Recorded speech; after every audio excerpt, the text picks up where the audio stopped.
சேந்தமங்கலத்தில் நடைபெறுகின்ற இந்த தொகுதி செயல்வீரர் கூட்டம் இது செயல்வீரர் கூட்டமா அல்லது சேந்தமங்கலத்தில் நடக்கிற மாநாடா? அந்த அளவிற்கு திரும்பிய பக்கமெல்லாம் மக்கள் வெள்ளம். இந்த செயல்வீரர் கூட்டத்துக்கு இப்போ உள்ள வரவே முடியல. கொங்குநாடு மக்கள் தேசிய கட்சியினுடைய பொதுச் செயலாளர் திருச்செங்கோடு சட்டமன்ற உறுப்பினர் அருமை அண்ணன் அவர்கள் வந்தபோது நான் இங்கே உள்ள வரத்துக்கு எவ்வளோ நேரம் ஆகிப்போச்சு, இன்னும் மந்திரி வரல அப்படின்னார். இந்த எழுச்சிமிகு கூட்டத்தினுடைய தலைவர் சேந்தமங்கலம் ஒன்றிய கழகத்தினுடைய செயலாளர் ஆற்றல் மிகு அண்ணன் அசோக்குமார் அவர்களே,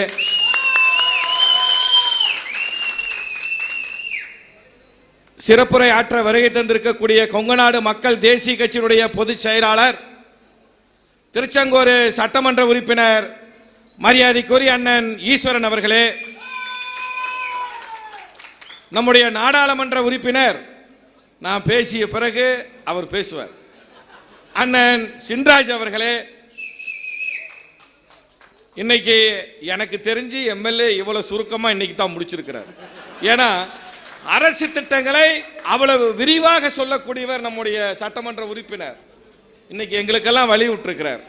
அண்ணன் பொன்னுசாமி அவர்களே, வருகை தந்திருக்கக்கூடிய முன்னாள் சட்டமன்ற உறுப்பினர் அண்ணன் KP ராமசாமி அவர்களே, எருமப்பட்டி ஒன்றிய கழகத்துடைய செயலாளர் பாலசுப்ரமணியம் அவர்களே, அதே போன்று கொல்லிமலை ஒன்றிய செயலாளர் அண்ணன் செந்தில் முருகன் அவர்களே, பேரூர் கழகத்துடைய செயலாளர்கள் காலப்பநாயக்கம்பட்டி முருகேசன் அவர்களே, சேந்தமங்கலம் தனபால் அவர்களே, சீராப்பள்ளி செல்வராஜ் அவர்களே, நாமகிரிப்பேட்டை அன்பு அவர்களே, எருமப்பட்டி பழனியாண்டி அவர்களே, வருகை தந்திருக்கக்கூடிய கூட்டணி கட்சியினுடைய தலைவர் காங்கிரஸை சேர்ந்த மரியாதைக்குரிய அண்ணன் அவர்கள் மாவட்ட செயலாளர் சித்திக் அவர்களே, மதிமுகவுடைய மாவட்ட செயலாளர் அண்ணன் சேகர் அவர்களே, 2 கம்யூனிஸ்ட் கட்சிகளுடைய மாவட்ட தலைவர் அவர்களே, வருகை தந்திருக்கக்கூடிய நம்முடைய ஆதித்தமிழர் பேரவையை சேர்ந்த அன்பு தோழர்கள், இங்கு பேசி விடைபெற்று சென்றிருக்கக்கூடிய மாவட்ட செயலாளர் சகோதரர்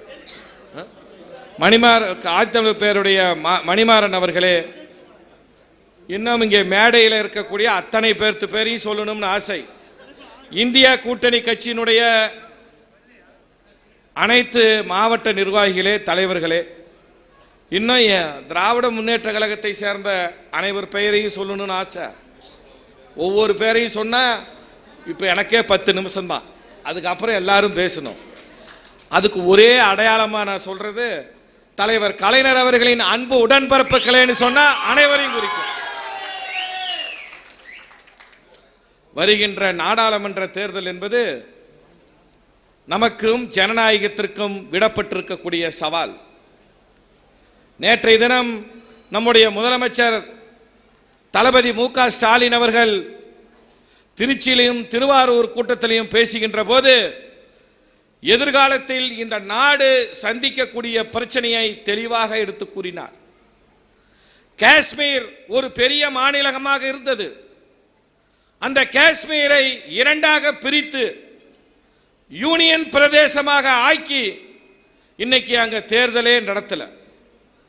தங்களுக்கு எங்கெங்கு சாதகமா இல்லையோ அந்த மாநிலமெல்லாம் துண்டு துண்டாக வெட்டுகின்ற முயற்சியில் மோடி அரசாங்கம் ஈடுபட்டிருக்கிறது.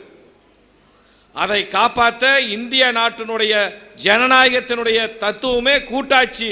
இந்த கூட்டாட்சி தத்துவத்திற்கு சவால் விடக்கூடிய மோடி அரசாங்கத்திற்கு இறுதி உரை எழுதக்கூடிய தேர்தல் தான் இந்த நாடாளுமன்ற தேர்தல்.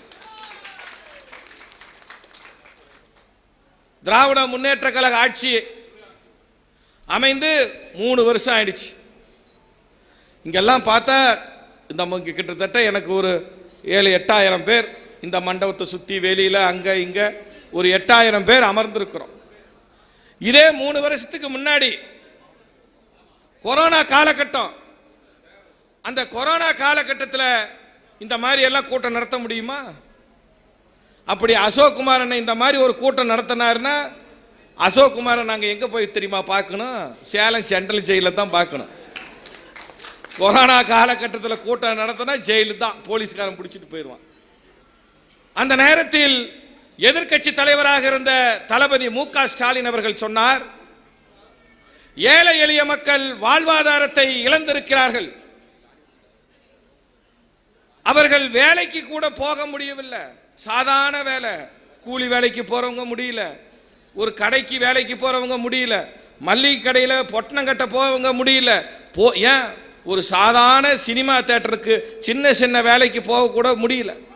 இந்த வேலைக்கு போக முடியாத நேரத்தில் ஆந்திரா அரசாங்கம் 5000 ரூபாய் கொடுக்குது, பாண்டிச்சேரி அரசாங்கம் 3000 ரூபாய் கொடுக்குது, கேரளா அரசாங்கம் 6000 ரூபாய் கொடுக்குது, தமிழ்நாடு அரசாங்கம் நீங்க எடப்பாடி முதலமைச்சர் ஒரு 5000 ரூபாய் கொடுங்கன்னு சொன்னதற்கு எடப்பாடி சொன்னார், நீங்கள் முதலமைச்சராக இருந்தால் திமுக ஆட்சி நடந்தால் 5000 வழங்குவீர்களா என்று கேட்டார்.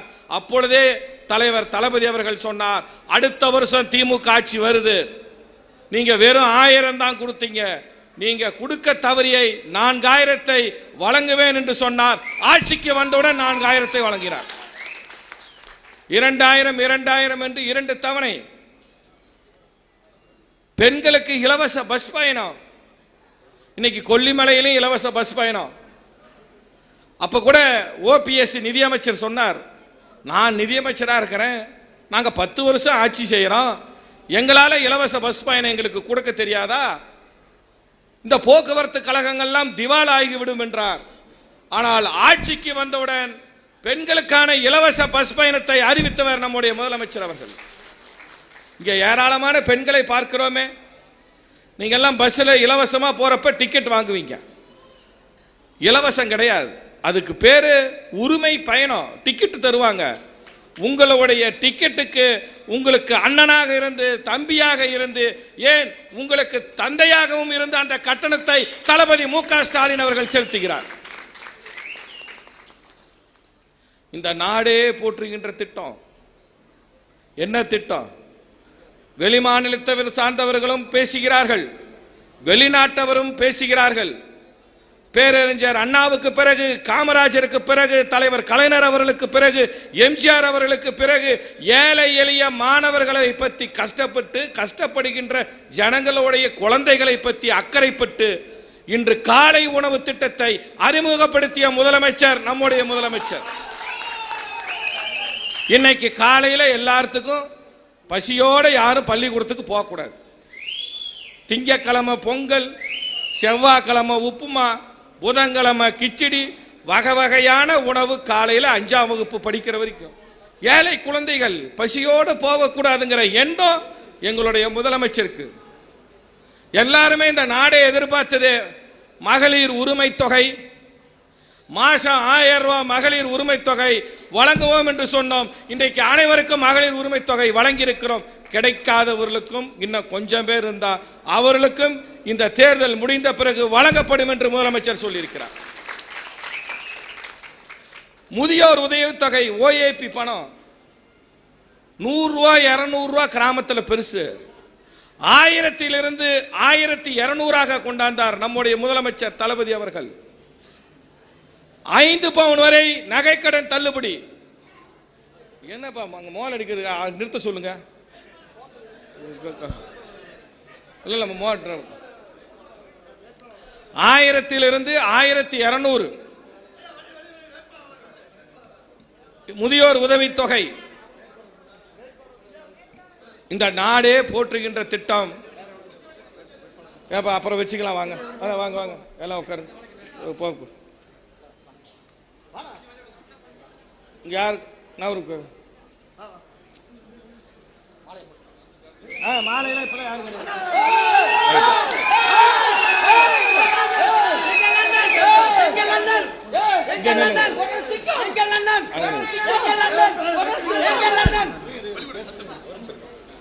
பேசி முடிக்க வரைக்கும் எதுவும் பேசிக்க.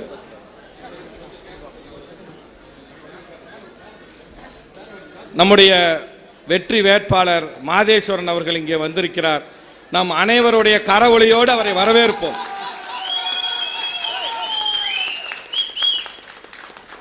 அடுத்தது ஏழை எளிய மக்கள், அவர்களுடைய நகைக்கடன் 5 பவுன் வரை தள்ளுபடி செய்வோம் என்று சொன்னோம். ஆட்சிக்கு வந்தவுடனே 5 பவுன் வரை இருக்கக்கூடிய நகை கடனை தள்ளுபடி செய்தார் நம்முடைய முதலமைச்சர் தளபதி அவர்கள். 5 பவுன் வரைக்கும் தான் தள்ளுபடி செய்ய முடியும், 5 பவுனுக்கு மேல முடியாது. நம்ம வேட்பாளர் கூட 20 பவுன் வச்சிருப்பாரு. நம்ம அசோக் அண்ணன் அவர் ஒரு 30 பவுன் வச்சிருப்பார்.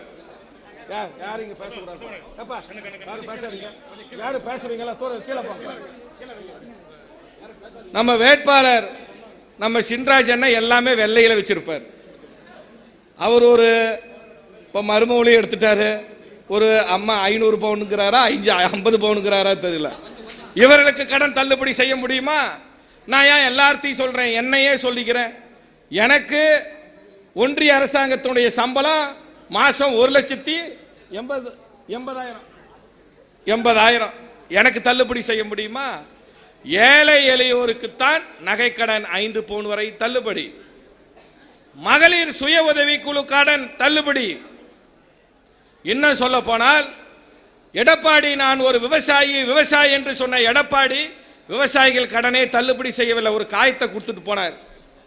ஆனால் தலைவர் வந்த பிறகுதான் விவசாயிகள் கடனை தள்ளுபடி செய்து மீண்டும் விவசாயிகளுக்கு கடன் வழங்கினார். இன்றைக்கு 12ஆம் வகுப்பு வரை அரசு பள்ளியிலே படித்துவிட்டு டாக்டருக்கு படித்தாலும் சரி, அக்ரிக்கு படித்தாலும் சரி, நர்ஸ் கோர்ஸில் படித்தாலும் சரி, டீச்சர் ட்ரைனிங் படித்தாலும் சரி, மாசம் 1000 ரூபாய் பெண்களுக்கு. அது பசங்க கேட்டாங்க, இப்ப பசங்களுக்கு மாசம் 1000. எத்தனை திட்டங்கள், கொஞ்சமா நஞ்சமா? ஆவின் பால் லிட்டருக்கு விற்பனை விலையை 3 ரூபாய் குறைச்சோம். ஆனா விவசாயிகள் உற்பத்தி செய்கிறார்கள், அவர்கள் பாதிக்கப்படக்கூடாது. லிட்டருக்கு 6 ரூபாய் விவசாயிகளுக்கு உயர்த்தி கொடுத்தோம். பெட்ரோல் லிட்டருக்கு 3 ரூபாய் குறைச்சோம் மாநில அரசாங்கத்தினுடைய வரியில் இருந்து. அதே போன்று இலவச மின்சாரம் இந்த ஆட்சி வந்த பிறகு 1,65,000 விவசாயிகளுக்கு இலவச மின்சாரம் கொடுத்திருக்கிறோம். கைத்தறி விசைத்தறிக்கு 1000 யூனிட், கைத்தறினா 300 யூனிட் இலவசம், விசைத்தறிக்கு பவர் லூமுக்கு 1000 யூனிட் மின்சார இலவசம். எடப்பாடி ஆட்சி, அதிமுக ஆட்சி 10 வருஷம் நடந்ததில்ல. பொங்கலுக்கு பரிசு 1000 கொடுக்கிறது, எலெக்ஷன் வந்தா கொடுப்பாங்க. ஆனா நாங்கள் தேர்தல் வந்ததிலிருந்து தொடர்ந்து இன்றைய தினம் ஒவ்வொரு பொங்கலுக்கும் 1000 பரிசு தொகுப்பும் வழங்கி கொண்டிருக்கிறார். தேர்தல் நேரத்திலே நம்முடைய மாண்புமிகு அமைச்சர் அவர்கள் வந்து விட்டார். கொஞ்சம் வழி விடுங்கப்பா.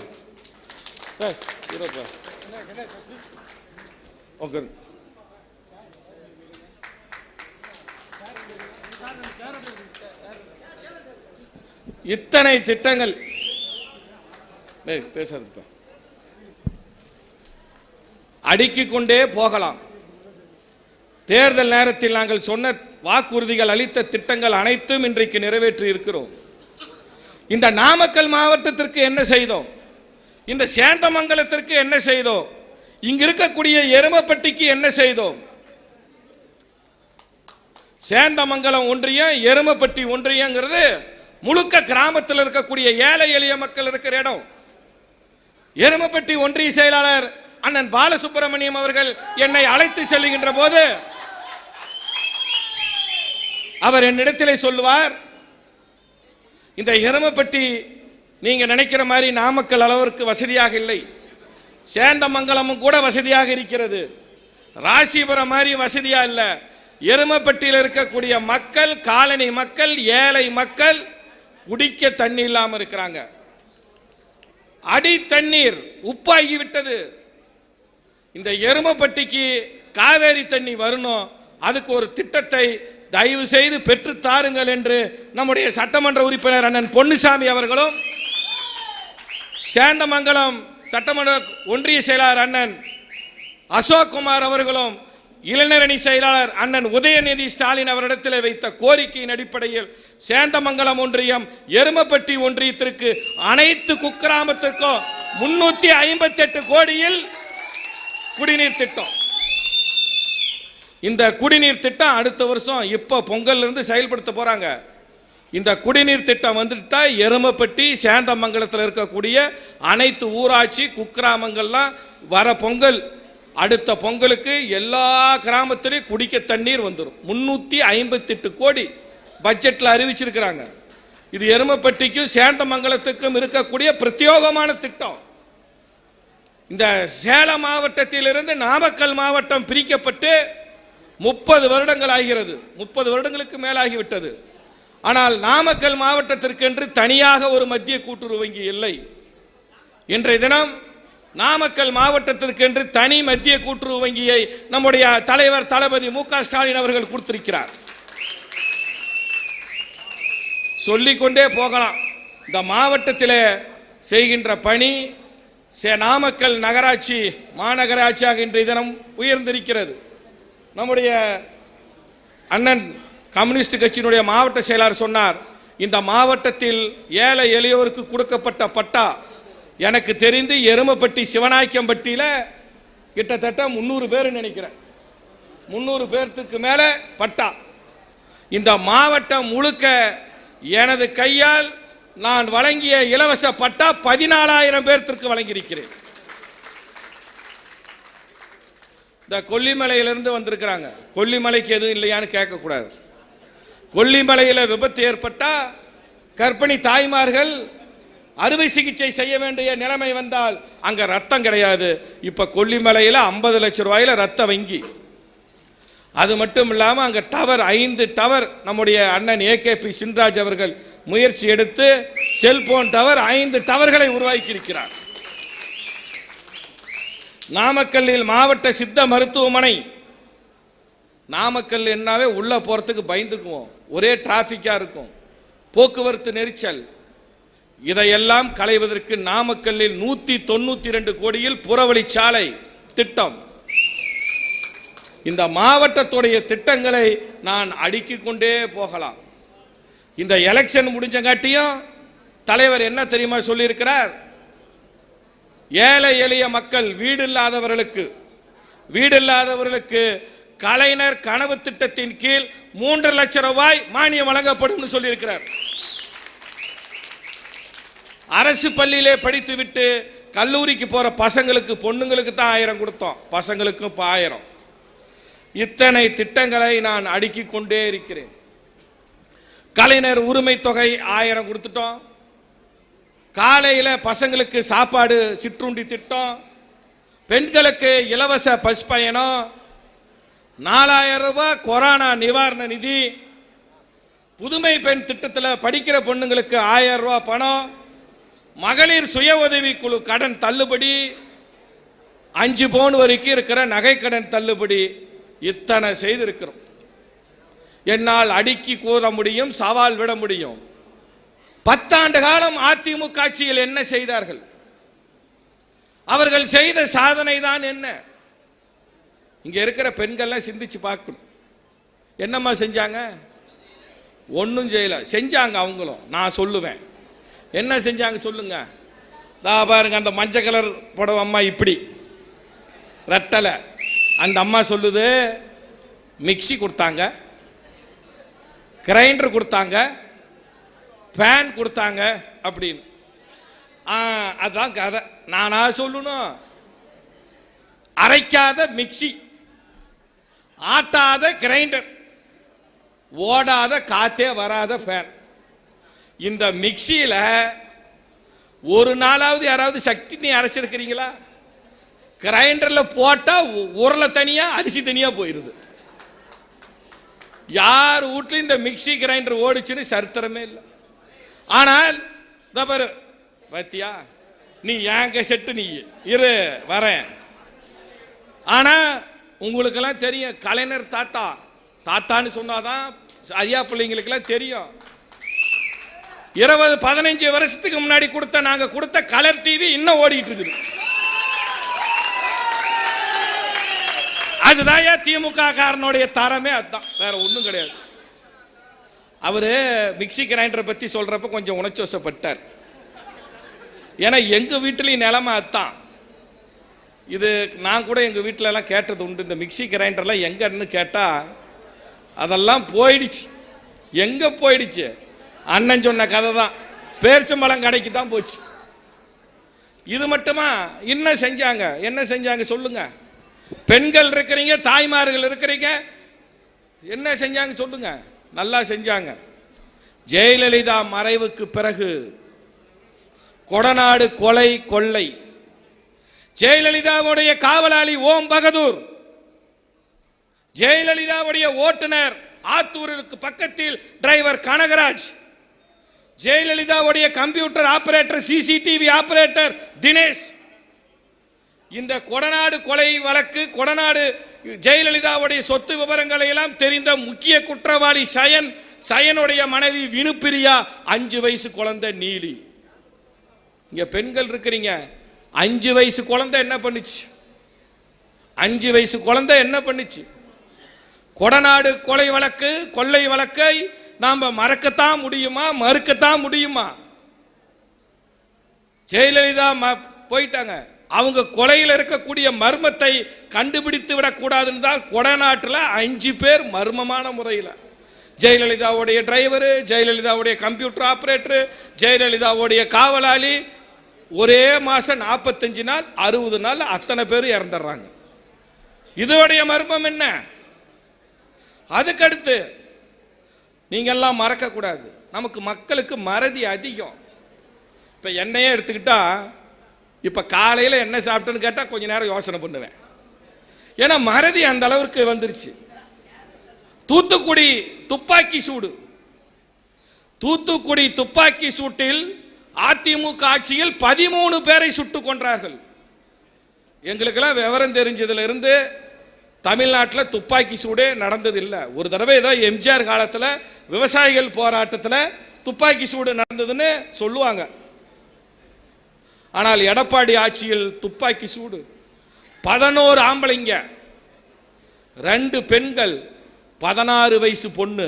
அந்த பொண்ணுடைய பேர் என்ன தெரியுமா? ஸ்லோலனி. அந்த பொண்ணு என்ன பண்ணுது? தன்னுடைய அம்மா மத்தியானம் சாப்பாடு ஆக்கி தூக்கு போனியில் போட்டுட்டு மறந்தாப்புல சாப்பாடு எடுத்துட்டு போகாதையே போராட்டத்துக்கு போயிடுச்சு. இந்த பொண்ணு அறப்பரிச்சிக்கு போகணும், இந்த சாப்பாட்டை எடுத்துக்கிட்டு போய் அம்மா கிட்ட கொடுக்கறதுக்காக போய் கலெக்டரேட்டில் போராட்டத்தில் இருந்த தன் தாயிடம் கொடுத்து விட்டு திரும்புகிறார். கொடும்பாவிகள் அந்த பொன்னினுடைய நெற்றி பொட்டியில் குங்குமம் வைக்க வேண்டிய இடத்தில் துப்பாக்கி கொண்டு பாய்ந்தது. எல்லாம் மறந்து விட்டீர்களா? பெண்களை சிந்தித்து பாருங்கள், இதையெல்லாம் மறந்து விட்டீர்களா? ஏழை எளிய மக்கள், அப்பாவி மக்கள் உயிர் என்றால் உங்களுக்கு அவ்வளவு கேவலமா? காக்கா குருவி சுடுவது போன்று சுட்டு கொன்றார்களே, இதை மறந்து விட்டீர்களா? அதற்கு அடுத்து இங்க பெண்கள் அதிகமா இருக்கிறதுனால தான் பேசணுங்கிற எண்ணம் எனக்கு வந்தது. பொள்ளாச்சி பாலியல் வன்கொடுமை மறந்துட்டுமா? பொள்ளாச்சியில் அதிமுகவை சேர்ந்த குற்றவாளிகள் இன்றைக்கெல்லாம் ஜெயிலில் இருக்கிறாங்க. நூற்றுக்கணக்கான பெண்களை ஆபாசப்படுத்தி அவர்களுடைய வீடியோவை எடுத்து மிரட்டி அவர்களை தங்கள் இச்சைக்கு இணைக்க வைத்து நூற்றுக்கணக்கான பெண்கள், இதுல மருத்துவரும் அடங்குவாங்க, டாக்டர் படிச்சவங்களும் மாட்டிக்கிட்டாங்க. ஐயோ அண்ணா, நான் உங்களை அண்ணன் என்று நினைக்கிறேன், என்னை விட்டு விடுங்கள் என்று கதறி அழுத வீடியோவை மறந்து விட்டோமா? இத்தனை செய்த கொடும்பாவிகள் எந்த முகத்தில் உங்களிடத்தில் மீண்டும் ஓட்டு கேட்டு வர முடியும்? 2.5 ஆண்டு கால ஆட்சியிலே நாங்கள் செய்ததெல்லாம் பட்டியலிட்டு இருக்கிறோமே, அந்த மாதிரி ஏதாவது நாங்க செஞ்சதை ஒன்னு சொல்ல முடியுமா? இன்னைக்கு திமுக காரன் என்றால், திராவிட மாடல் என்ற ஆட்சி என்றால் எங்களால் நெஞ்சை நிமிர்த்தி சொல்ல முடியும்.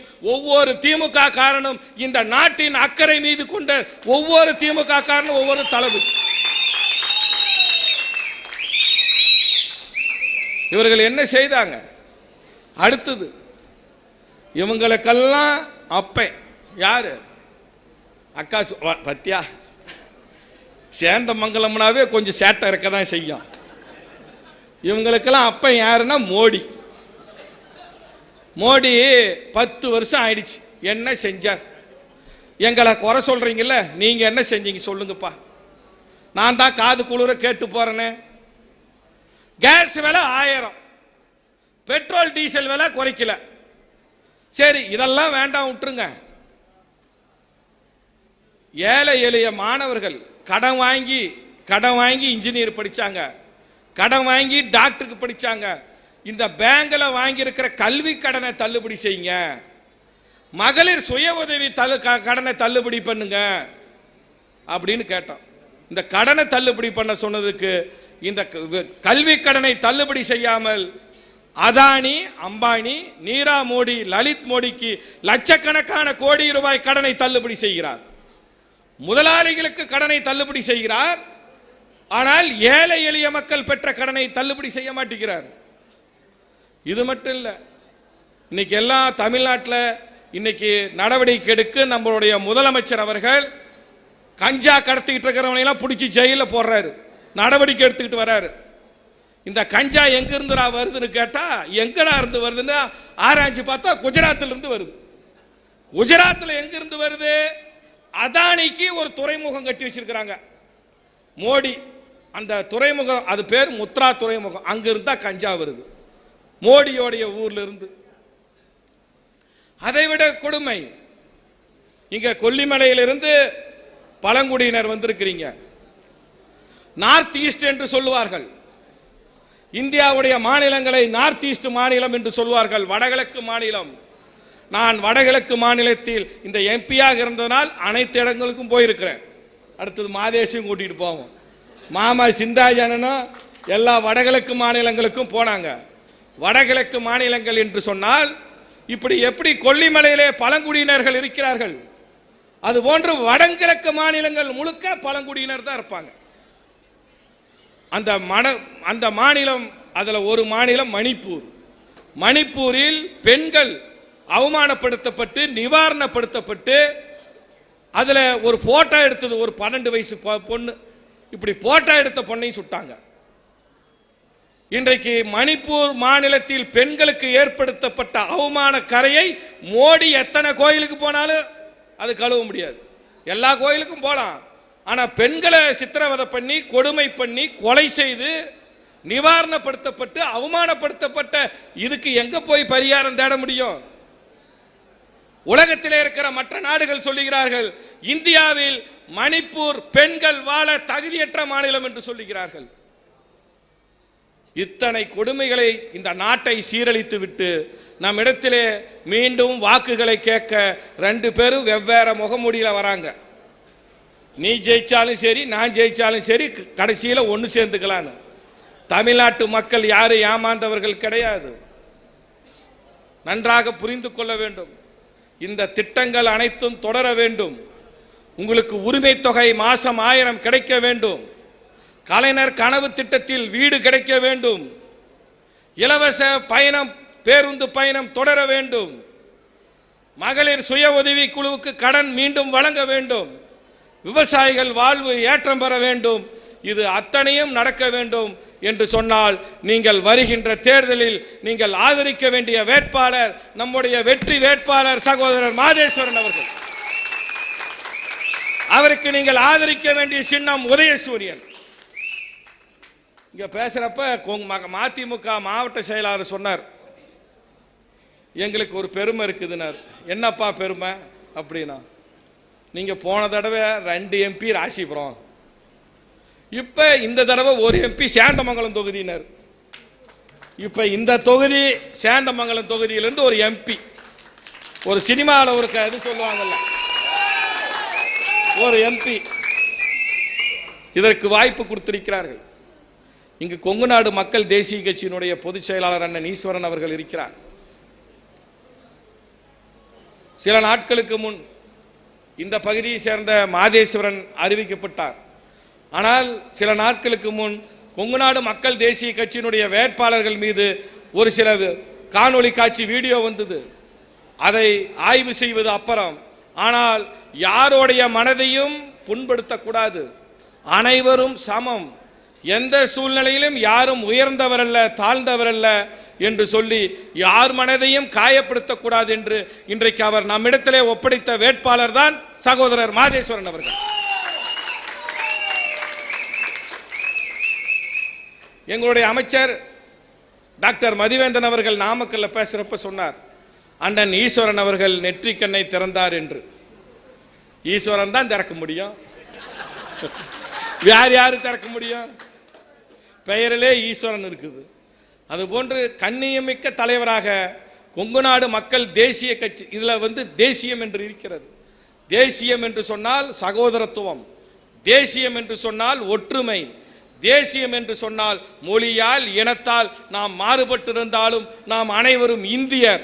இதுதான் தேசியம். அந்த தேசியத்தை நிரூபித்து காட்டியவர் நம்முடைய கொங்கு நாடு மக்கள் கட்சியினுடைய பொதுச் செயலாளர் ஈஸ்வரன் அவர்கள். இதற்கெல்லாம் நாம் நன்றி கடன் செலுத்த வேண்டியதான். நாம் ஆதரிக்க வேண்டிய சின்னம் உதயசூரியன். உதயசூரியன் என்று சொல்லி வாய்ப்புக்கு நன்றி கூறி விடைபெறுகிறேன். நன்றி, வணக்கம்.